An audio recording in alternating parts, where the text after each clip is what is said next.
Hey guys, hope you're doing well. And today in this video, I wanted to talk about a resource, a tool that has really helped me in my investments and trading journey. And that's studying OrderFlow via Bookmap, this tool here. Very, very powerful resource. Now, what is OrderFlow from a big picture standpoint? Well, OrderFlow tells you the behavior and the nature behind the naked candlesticks. So for instance, if we're looking at a traditional stock chart, okay, this is what we're going to see, all right? We're going to see the traditional buy and sell candles, okay? Red is downside candle, green is upside candle. But we can't necessarily see the impulse behind the candles, and that's what OrderFlow helps us to do. It helps us to understand how powerful that candle is relative to volume. And it's very, very valuable. So I've been using OrderFlow to help me identify how to trade more precisely at the index level and also for individual stocks. So believe it or not, these days, whenever I issue new ideas via Substack or Discord, I always use my DCF models first, but I also try to confirm it with OrderFlow. So I'm going to share some examples of what I mean. We'll talk about it at the index level first, and then we'll go into stock selection. The reason I'm making this video is that we're entering a period of more intense seasonality. Things are going to be a little bit more challenging than they were, say, the last 2 to 3 months when it was just an easy straight line grind up. So because of that, more tools and resources and education is definitely helpful to prepare people for the upcoming battlefield. So we'll talk about the S&P 500 via ES, okay? So that's the tradable instrument for the S&P 500. So that's what I do on a week-to-week, sometimes day-to-day basis. And it's certainly not appropriate for everyone due to the notional size involved, but I've developed a risk tolerance and comfort level around it, so it works for me personally, but for most people, I really think that stock selection is just more appropriate. But no analysis is complete without the index. So we'll talk about the index. Now, as you know, previously in a lot of my content, I talk macro, I talk about the geopolitical landscape. And one of the things that I know a lot of investors have in mind is how is it possible, okay, that the macro is this weak and the jobs market is cratering. Seems like a lot of people can't move jobs, get promoted easily, and yet the S&P 500 and the NASDAQ 100 are still continuing to inch higher, right? How is that possible? Well, the answer is that a lot of it has to do with market making games. A lot of it has to do with institutional positioning. And we get to see that via OrderFlow. So one of the most straightforward answers as to why the market is so supported as of late is because OrderFlow has been so strong. All right, so let's dive in here. So today is September 8th. Okay, we recently, big picture, just had the jobs report. It was terrible. It was really bad. Okay, I think it was like 20,000 jobs being created. And that caused a couple things to happen. It caused gold to spike, and it caused a temporary risk-off session for the S&P 500 on the day of the release. But we're floating higher. Why? Because OrderFlow is supportive. Now, there's also inflation later this week. So there are some pre-positioning games being played, okay? So today, for instance, we could see that after the opening bell, there's a little bit of chop, okay?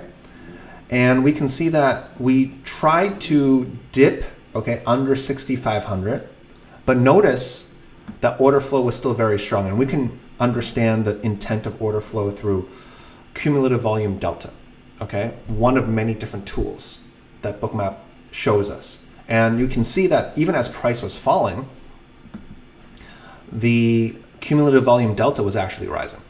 So that means any weakness during this period of time was being absorbed, and that later, okay, caused the index to make a new high of day around 65.15, okay?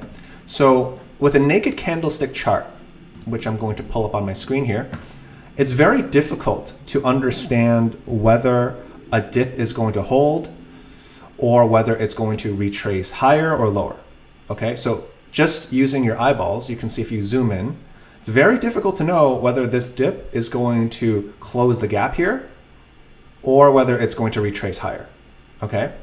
But order flow, while not complete, okay, nothing is ever 100%, allows us to understand the nature and the strength of the market at that moment in time that naked candles can't tell us.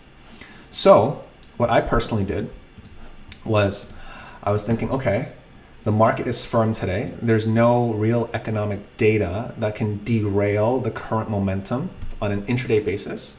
So I favored upside continuation to a certain extent, okay? And so that's exactly what we got, right? Up until that 11 a.m., 11:30 a.m. period of time. So to demonstrate, okay, you can see, for instance, that positioning that I had, if I were to rank it through buys and sells, we can see that a lot of my sells, okay, occurred in that local high region.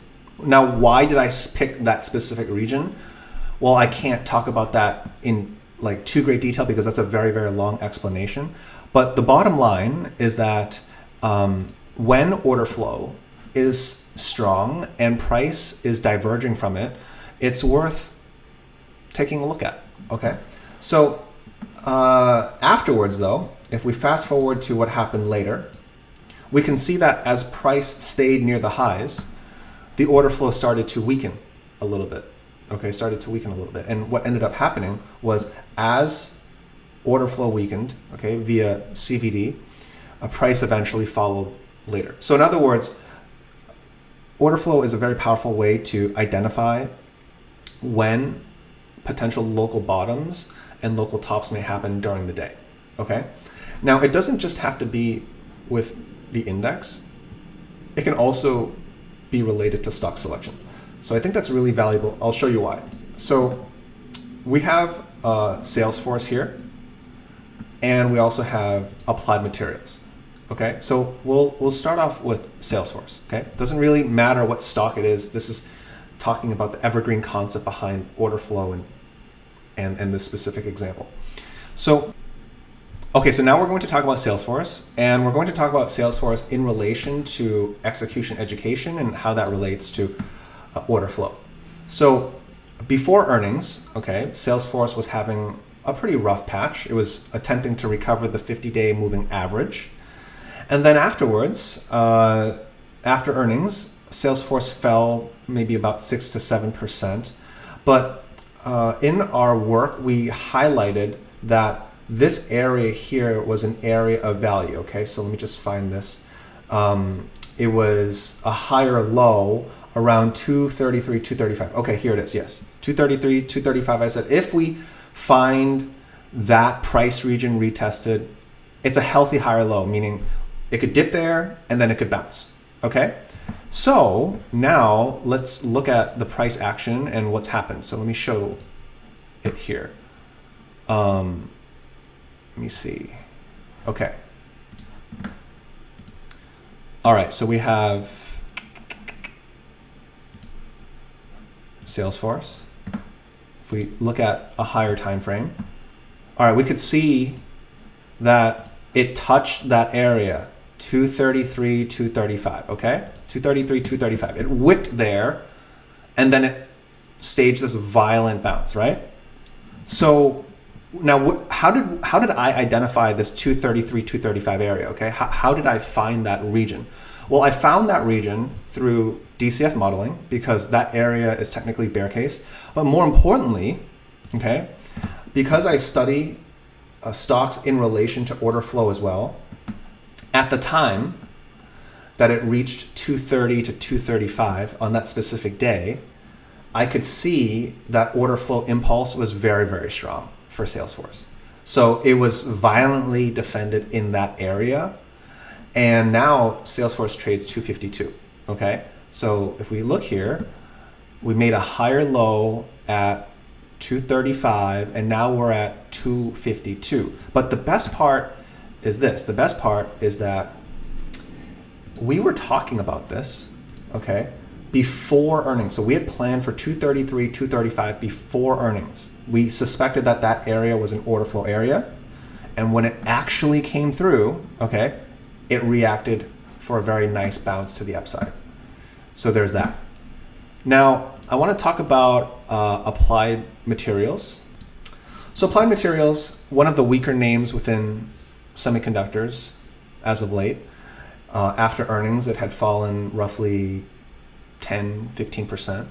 So in a very expensive index market for S&P 500 and NASDAQ, I want to find stocks that have relative value. So Salesforce and Applied Materials, they fit my criteria, okay? So if we take a look at Applied Materials, I gave some execution guidance in Discord. Okay, sorry that this video is being made on the raw side. But yes, look at this. So Applied Materials, we discussed inside Discord that Applied Materials from the swing low in April to the swing high of mid-July, okay, that technical neckline around 155, 156, 157, that had basically retraced 61.8% of all of the gains, okay, from that massive April swing low. On top of this, it's a massive back test of the rally that started in June, okay? So to my Discord members, I share like a higher level form of execution education. And we discussed, all right, at that region, we have to take a starter position. You have to start somewhere, okay? You have to, at some point, be willing to take risks at certain areas, and that is one of the most objective areas, around 157, okay? 155, 156, 157. So we took a starter position, okay? We took a starter position, and we had a plan. The plan is either average up or scale in, okay? Average up. If we get past 159, 160, which we have, or scale down was scenario 2. If it fell to a structural area, then I'd be willing to add more. Why? Because Applied Materials is trading underneath the base case. It's trading well beneath the DCF base case. So if we take a look at what has happened since, okay, we pull up Applied Materials. All right, if we pull up Applied Materials, we can see that Applied Materials has respected that neckline that we just talked about. And then upon a little bit of semiconductor positive flows, we averaged up, and now we're back basically at this minor resistance area, 164, 165, okay? Now, more importantly though, we talked about this as a plan ahead of time, and then we confirm using OrderFlow. So let me show you what I mean, okay? All right. So here with Applied Materials, we could see the same kind of setup. We have the level 2 order book, okay? We also have what is called a session volume profile. And on the day that Applied Materials started to curl up into that 158, 159 area, on Bookmap, there was a very strong buying impulse signal, and that's represented through green dots, okay? Green dots they represent like market buys. Large red dots, they represent large market sells, okay? And actually, what you see here are very, very interesting data points known as heat maps, okay? Heat maps. So Bookmap actually shares order flow data on where limit orders from institutional investors are placed. So we can actually see here in this red shade that there are some limit sell orders here at 165, okay? And some minor ones here at 164.5, which happen to be today's high of day, okay? So what that implies is if we combine that with the market structure where AMAT was capped at that 165 level, okay, when it came to that gap down, and now we can see like limit orders being placed there. What does this mean? It means if someone was buying AMAT from below, all right, once they get to 165 on trading timeframes, that's a trim, okay? On investing timeframes, you can hold until DCF fair value, which my model says is at least 175. So that's what I'm doing. But from a trading standpoint, if someone sees 165, it's very likely it goes to 165 and maybe rejects back to where it is now, 163 or 162, so to form a higher low and things like that, okay? So I just wanted to share this really valuable resource that I have been using over the last several months to really enhance my ability to find great opportunities in the market with precision. And given that the environment macro-wise is going to get a little bit more difficult, I just wanted to make this raw educational video for everybody so that you know that there's a resource out there that can help you with a trading strategy, even investment strategy, and that's Bookmap, okay? So Bookmap is a friend of my channel. They have special pricing for all my viewers. Link is in the description below. Check them out, okay? If you consider yourself an advanced trader or advanced investor, I think that this is a very valuable tool. I really do, okay? Not only is it helpful for the index perspective, it's also very helpful for stock selection as well. Okay, so I'll be back with more content on YouTube, Substack, and Discord, but thank you for watching. I hope this helps you. I know that this video was made raw, but I just wanted to make some educational content to help my viewers, okay? So guys, have a wonderful day. Make sure to follow me on social, Instagram, Substack, okay? Discord, link in the description below. Lots of resources for everybody, and I will see you next time.